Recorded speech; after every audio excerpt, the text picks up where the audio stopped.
Bismillahirrahmanirrahim. Perkenalkan, nama saya Salma Azhar Fadila, NPM saya 10222013. Pada pembahasan kali ini saya akan membahas sistem pengendalian internal pada mata kuliah Sistem Informasi Akuntansi. Sistem pengendalian internal atau intern.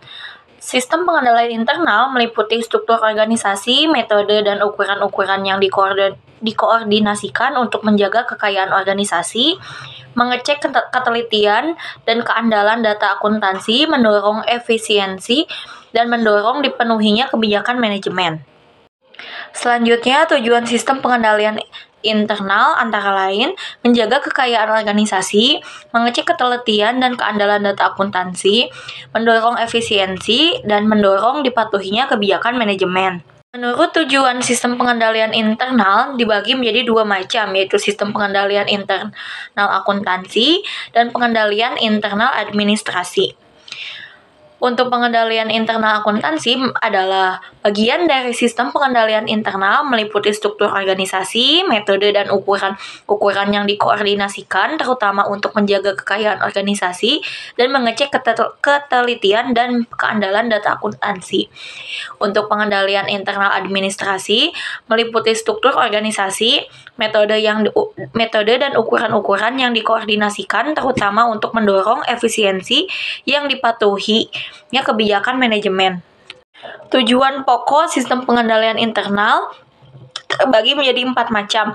Ada menjaga kekayaan organisasi, mengecek ketelitian dan keandalan data akuntansi, mendorong efisiensi, dan mendorong dipatuhinya kebijakan manajemen. Selanjutnya, unsur pengendalian internal.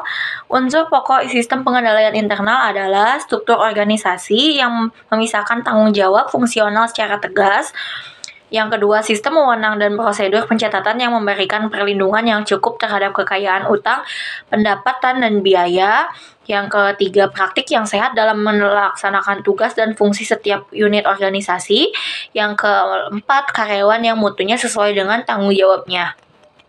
Struktur organisasi merupakan kerangka framework pembagian tanggung jawab fungsional kepada unit-unit organisasi yang dibentuk untuk melaksanakan kegiatan-kegiatan pokok perusahaan. Pembagian tanggung jawab fungsional dalam organisasi ini didasarkan pada prinsip-prinsip berikut ini. Yang pertama, harus dipisahkan fungsi-fungsi operasi dan penyimpanan dan fungsi akuntansi. Yang kedua, suatu fungsi tidak boleh diberi tanggung jawab penuh untuk melaksanakan tahap suatu transaksi.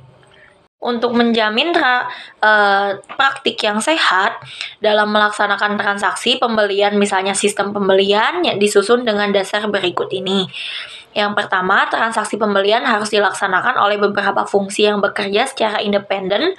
Fungsi gudang, fungsi pembelian, fungsi penerimaan, dan fungsi akuntansi. Yang kedua, formulir-formulir.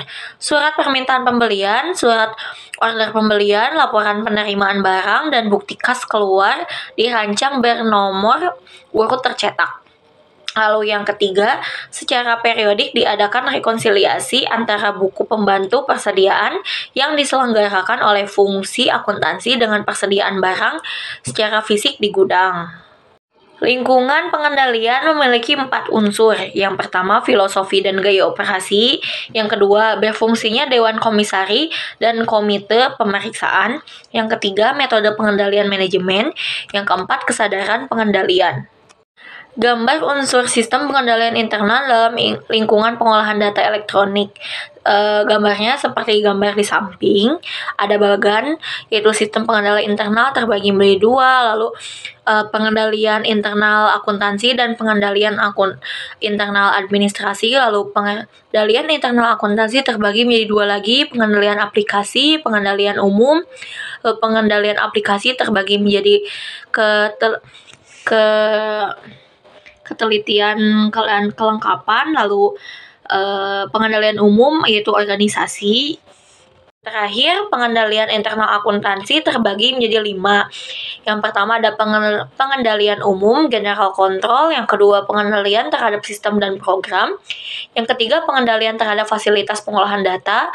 Yang keempat, pengendalian aplikasi. Yang kelima, pengendalian objek detektif. Baik, cukup sekian yang dapat saya sampaikan. Mohon maaf apabila ada kesalahan dalam menyampaikan materi. Terima kasih. Wassalamualaikum warahmatullahi wabarakatuh.